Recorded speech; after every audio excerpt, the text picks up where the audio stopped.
So Dr. The book is called Dr. Ida's Miracle Cures. I don't know, Cesar Ida is a very good example of a New Directions author. They're just sticking with him, and it will pay off, as it did with Bolaño and Marias and several other writers. Well, you have to read it. So Dr. Ida, this book is called Dr. Ida's Miracle Cures. And Dr. Ida is wandering down the street, sort of daydreaming. He has really nothing, he's never done a miracle cure, but he has theorized about miracle cures a lot. So in this scene, which Lori helped me pick out, he's just been basically abducted by an ambulance. And you need to know that he has an arch enemy named Dr. Actine. So he's already in the ambulance, and there are these two young doctors, and there's a patient who's completely, like, just about to die, okay? So he says, where were they? Where were they taking him? Had they gone mad? Would desperation have led Acton to seriously consider violence? Calle Jose Bonifacio kept going, on and on, always in a straight line. Everybody thought the streets of Buenos Aires actually continued beyond the city limits, into the countryside, there turning into the streets of faraway towns, then again continuing into the countryside. Past the small windows he glimpsed out of, so as not to take his eyes off the two little doctors, he saw an infinite expanse, which must have been the Pampa. If it was, something had happened, something far beyond a joke. Nothing could be more realistic or more normal than a straight line. But following it, one could also move into the marvelous. He had a miniature vision inside his head, the ambulance driving through an infinite and empty desert, and the dog running alongside the wheel, barking. Finally he spoke, interrupting some elaborate, nonsensical explanation in mid-sentence, and they stopped talking, because this is what they wanted, for him to talk. The answer is no. No what, doctor? I'm not going to do anything for this man, or for anybody else. I never have, and you know that very well. But your gift, Dr. Ida, the miracle cures. No cures or curates, and no monks either. I have no idea what you're talking about.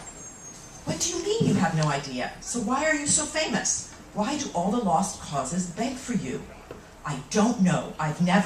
Is it an invention of the media? Why did we spend half the morning looking for you, wasting time we could have spent performing brain surgery? You're not going to tell us we've been duped. I've got nothing to do with it. I want to get out.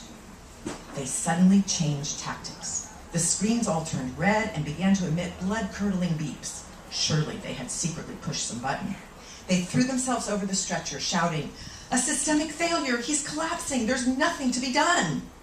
In spite of their pessimism, they worked like the devil, shouting at each other, even swearing, all in an attack of hysteria.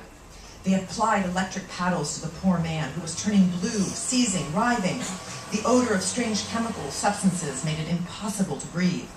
At the same time, the huge nurse stepped on the gas, as if he'd also been infected, shouting incoherent orders over the siren's loudspeakers. Even the dog was going nuts. In the midst of this indescribable chaos, Ferreira turned to him and shouted, "Dr. Ida, this is our last chance. Do something. Save a life." No, I have never. Do something. We're losing him." He was groping behind him for the door handle. He had decided to throw himself out the door while it was in motion, if necessary. Again, they changed tactics. Suddenly, all the screens went blank, and everybody calmed down, as if by magic. "We'll take you home. Don't worry. The patient has died." "You're going to have to sign a form." "No, to explain the use of the ambulance. I've got nothing to do with this." "Okay, goodbye." They had stopped. They opened the door. As he was getting out, the dead man said, "Jackass."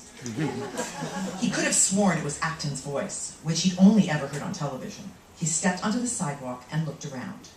The dog had disappeared, and the ambulance had already taken off, accelerating loudly. It was only at that moment that he felt a wave of adrenaline washing over his insides. This lag, like jet lag, rendered him ineffectual, for the chance to beat the hell out of those charlatans had already passed. The same thing always happened to him. His indignation, which was torturous, came afterwards when he was alone, when he couldn't fight with anybody but himself. always the same concatenation between time and blunders. A civilized person like him couldn't lament not having engaged in a knock-down, drag-out, but there remained a question about whether he was a real man or a scurrying rat. He was 2 blocks away from his house. He looked at the trees, the large banana trees along Calle José Bonifacio, and it occurred to him that they were machines designed to crush the world until the atoms were released. That's how he felt, and this was the unnatural effects of theater. Who said that lies lead to the truth, that fiction flows into reality? Theater's calamity was this definitive and irreversible dissolution. That was its gravity, above and beyond the iridescent lightness of fiction. At least he'd come out of it unscathed. His morning adventure was over. Once again, Dr. Ira had escaped from the clutches of his relentless archenemy and could continue, but for how much longer, his program of miracle cures.